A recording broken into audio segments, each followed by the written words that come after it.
हरे कृष्ण। हाँ, पूछिए आपका क्या जिज्ञासा। मेरी जिज्ञासा ये है प्रभु जी कि हम आत्मा जो है परमात्मा से विमुख होकर यहाँ पृथ्वी लोक पे बार बार जन्म और मृत्यु लेते हैं और दुख भोगते हैं, भोग योनि में है, और परमात्मा जो है करुणामय है और हमें क्षमा कर सकते हैं और इस साइकिल से हमें मुक्ति दे सकते हैं, तो वो ऐसा क्यों नहीं करते और हमें बार बार इस साइकिल में क्यों रखते हैं जन्म मृत्यु की। एक्चुअली हम पहले समझना चाहिए, हम लोग ये जो संसार में रह रहे अनादि काल से रह रहे। अनादि मतलब जैसे भगवान अनादि है, जीव भी ऐसे अनादि है। अनादि काल से संसार में बहिर्मुख हो, कृष्ण की विमुख है। किंतु ये जीवात्मा कृष्ण का अंश है। भौतिक संसार हो कि आध्यात्मिक जगत हो, दोनों कृष्ण मतलब मेरा ही उत्पत्ति में का मूल कारण हूँ और मेरा ही सभी संसार है। भगवान के संतान हम भी हैं। भगवान कभी नहीं चाहते संसार से ऐसे बद्ध जीव में रहे और दुख भोगे, कष्ट भोगे। भगवान नहीं चाहते कभी। यदि कष्ट ये जो चाहते थे भगवान क्यों आते धरती में। अपने धाम में गोलोक में रह सकते थे कि वैकुंठ में रह सकते थे, किंतु यहाँ के आने का उद्देश्य है जीव को उद्धार करने के लिए भगवान आते। और उनको भगवान कभी दोष नहीं देखते। किंतु जीव इतना माने अकड़बंदा हो चुका है, वो यहाँ फंसी के रहने के लिए चाहता है। वो चाहने के लिए नहीं चाहता है। कल एक व्यक्ति मिला, मतलब थोड़ा भगवान का नाम जप कर भजन करो आए, पर वो जप कर नहीं पा रहे, माला पकड़ नहीं पाया। मैंने उनको समझाया, तभी भी नहीं जाने के लिए तैयार नहीं। बोले क्या करना है, मेरे को जाना है, मेरे जाना है। वो चला गया। मैं बोला अरे कुछ तो समझो। बोले आप कितना दिन जिंदगी रहेगा, आज ही है, कल तो मरने के बाद फिर कहाँ जाएंगे। बोले सभी जैसे जाते हैं हम जाते हैं। बोले सभी तो भगवान थोड़े से ये करें, सभी कहाँ जाएंगे तो मालूम होना चाहिए ना। बोले नहीं सभी है तो हमारे ऐसे थोड़े चला जाएंगे, कुछ जानकारी नहीं, पता नहीं कहाँ जाएंगे, कोई इच्छा भी नहीं रखते। ना भगवान भजन के लिए इच्छा रखता है, ना भक्ति करने की इच्छा रखता, ना आध्यात्मिक ज्ञान अर्जन करने की इच्छा रखता, कुछ भी नहीं चाहता है। पशु जैसा जी रहा है। और लोग को भगवान ये संसार दिए, क्षमा कर दिए, भगवान नहीं चाहते, किंतु उसकी स्वतंत्रता भगवान दे के रखे। हर पिता जैसा संतान जन्म करता है, अपने बच्चे के लिए कोई स्वतंत्रता दे के रखा।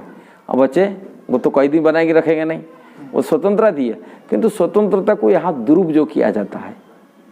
भगवान हमको जो स्वतंत्रता दी है उसको दुरुपयोग कर रहा है, और उसी कारण से दुरुपयोग कारण से व्यक्ति दुख भोग रहा है, कष्ट भोग रहा है, बार बार जन्म मृत्यु चक्र आ रहे हैं। ये है जिस प्रकार किसी देश के राजा भी नहीं चाहता अपनी प्रजा के, अपने नागरिकों को दंड देने के लिए, वो नहीं चाहता। राजा चाहता है प्रजा सुख में रहे, सुविधा में रहे, उनके लिए बनाए। किंतु प्रजा ऐसा काम कर लेता है, ऐसा कर्म करता है, राजा बाध्य होकर कि उनको दंड विधान के लिए जेल बना के रखा। जेल बनाने के लिए थोड़े से उद्देश्य है, जेल बना के रखा, उनको दंड विधान की व्यवस्था करा, जिससे सुव्यवस्थित रूप में कार्यवाही हो, दूसरा लोग भी सुख में रहे, सुख में जो एक व्यक्ति के लिए दूसरे लोग दुखी न हो जाए। इसलिए राजा जेल की ये सब क्राइम के कंट्रोल करने के लिए वो सब बना के रखे। इसका नहीं मतलब क्राइम को जेल में डाल के रखने के लिए बना के रखे, और को दूसरा को सुविधा देने के लिए, दूसरा कल्याण के लिए, उसकी भी सुधारने के लिए, जीव को सुधारने के लिए सब बना के रखे। ठीक है ना। पर प्रभु जी क्षमा क्यों नहीं कर दिया। क्षमा तो कर रहे हैं, इसे क्षमा कर रहे हैं ना, क्षमा कर दे जा रहे हैं, क्षमा तो कर रहे हैं, तभी तो जीव को भगवान ने यहाँ आकर ये करे क्षमा कर। क्योंकि जीव नहीं जा रहे अपने को सुधारने के लिए, उन क्या करा जाए। क्योंकि दूसरी वास्तव भगवान क्षमा कर देते।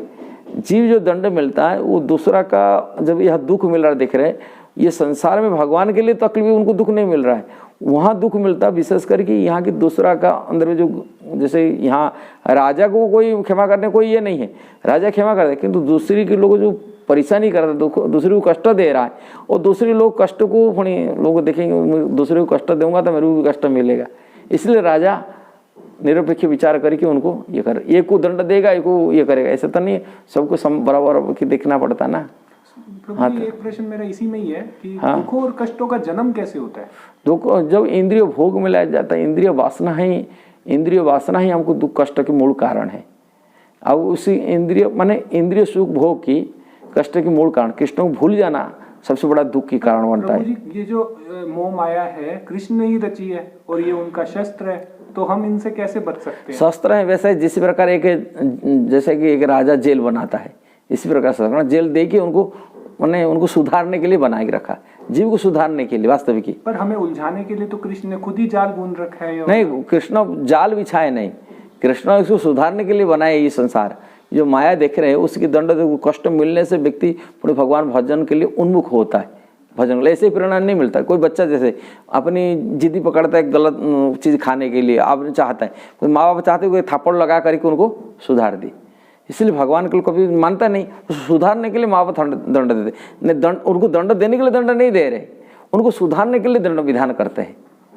जैसे कष्ट दे रहे बच्चे को, कष्ट दे रहे बच्चे को, कष्ट सोचता है, तो अज्ञानी है, उसको इतना ज्ञान नहीं, उसने उस बच्चे शास्त्र नहीं पढ़ा है। इसी प्रकार जीव मतलब अज्ञानी होता है, उसको जानकारी शास्त्र मालूम नहीं, जो दंड मिलता है तभी वो सुधारने के लिए भय से कैसे उनको मैं क्राइम न करूँ, गलत काम न करूँ, वो सतर्क हो जाता है। मतलब ऐसे सतर्क नहीं होता है। पर प्रभु जी जब तक हम ये ज्ञान हासिल करते हैं तब तक हमारी उम्र हो जाती है। ज्ञान हासिल करना नहीं, उसको बचपन से, इसीलिए तो बचपन से सीखना चाहिए। ज्ञान को हासिल करने के लिए प्रहलाद महाराज शास्त्र में यही लिखा गया, बचपन से आध्यात्मिक ज्ञान हासिल कर लेना चाहिए, जैसे आत्मकल्याण के लिए मार्ग में चला जाए। यदि कोई बुढ़ापे में सीखने के लिए चाहे, दुनिया सीख लेता है, बचपन से बहुत सारी चीज़ सीख रहा है, डॉक्टर इंजीनियर सब कुछ बन जाता है, किंतु आध्यात्मिक ज्ञान में कमजोरी बन जाता है। क्यों बनता है? उनको तो इतना विवेक होना चाहिए, हमको आध्यात्मिक ज्ञान भी हासिल करे। इसलिए संसार में प्राय तो माँ बाप भी नहीं जानते, बच्चों को सिखा नहीं पा रहे। इसलिए ये भारत में सबसे बेस्ट देश कहा जाता है भारत को, क्यों? भारत में ये चीज़ आध्यात्मिक ज्ञान बचपन से मिल जाता है, किंतु विदेश में तो बाहर का देश में नहीं मिल पाता है, कारण वो सब इतना वह देश की कल्चर नहीं है। कि भारत की एक कल्चर है, बचपन से लोग सीखने के लिए मिल जाता है, आध्यात्मिक ज्ञान प्रति रुचि रखते हैं, भगवत गीता भागवत पढ़ते हैं, भगवान की संगति करते हैं, भक्तों की संगति करते हैं। ऐसा परिवेश तरह तरह जगह जगह कथा मिल जाता है, कोई ना कोई साधु संग मिल जाता है, जीव को कल्याण के लिए उनको ज्ञान मिल जाता है।